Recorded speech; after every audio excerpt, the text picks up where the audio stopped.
haven't seen him for like a little while. Are the I mean, Miami the Dolphins Dolphins have the overrated? number 1 offense and the number 5 defense. Yes, I understand that they've had all their wins are against teams with losing records. But they've still, I mean, like you said, they don't choose their schedule. You play who is on your schedule, and they've beat the teams that they're supposed to beat. And the teams that they've played, that they've lost to, the Bills at that time were a pretty solid. I mean, they still are a solid team. They went, had some hiccups in the middle of the year, but the teams they've lost to have all been, playoff contending teams. So I don't think that they're overrated. I don't think they're as good as the standings show they are, but I don't think they're the most overrated. Maybe you could say they're a little overrated per se, but they still have the number 1 offense. They still have the number 5 defense. So, and that defense has only gotten strong. It tells you how well that defense is playing right now. Because at the beginning of this year, they were like, I don't even think they were top 15. So since Jalen Ramsey came back, the defensive line has been getting pressure on the quarterback. So I can't say that they're overrated. They are not a top team.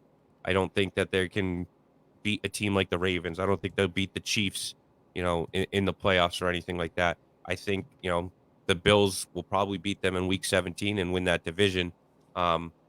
So I don't think they're overrated though.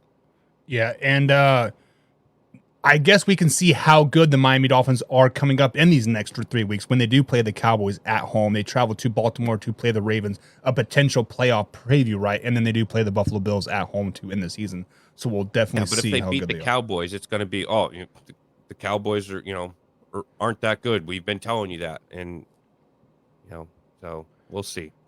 So let me ask you this. Meaning, like, obviously, week 16 is a ways away, and we're probably going to dive deep into this game.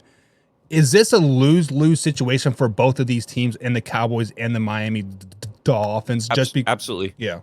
Even if the Dolphins put up 40 plus, let's say the Dolphins win 42-13, it's going to be they played the Cowboys at home. The Cowboys aren't a road team. The Cowboys are overrated, because everyone hates the Cowboys.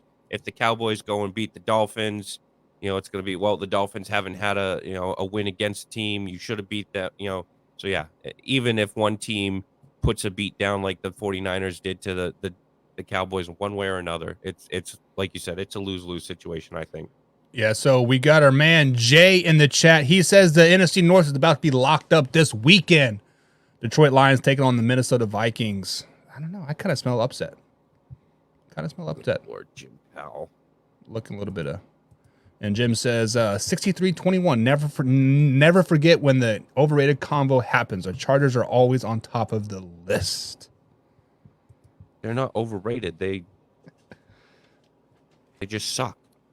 They have they had Douche Staley as a coach. Let me ask you this. The Chargers named their interim head coach some guy named Gale. I don't know who he is. Never heard of the guy whatsoever. They overlooked their offensive play caller, Kellen Moore. Many people thought Kellen Moore was brought in there to basically take over the Chargers at some point. Do you think that Kellen Moore just isn't head coaching material and he be like, you know what, screw you, Chargers. I was supposed to be the head coach and waiting. You went somewhere else. F you guys.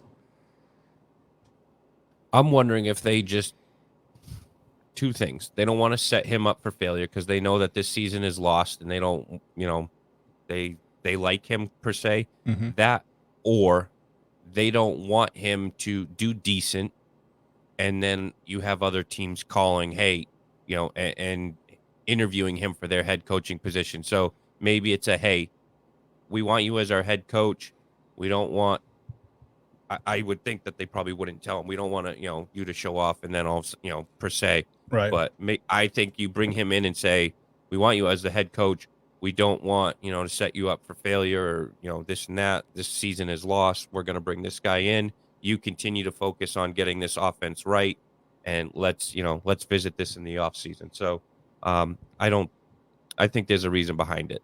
Kind of a double-edged sword. I kind of like the way you went there, and it also kind of affects their draft pick, right? If they win a couple more games, they get a worse draft pick, and Justin Herbert could be on his way out. Do you think Justin Herbert's out? No, I think whoever comes in, I mean, Jim Harbaugh himself has said, he thinks he's the best, quarterback, and I don't think Jim Harbaugh's coming out, but I think that Justin Herbert is there. I mean, the cap hit that would come with cutting him, trading him, because at that point, then you got to pay out the bonus. So no, Herbert will be there next year. Gotcha.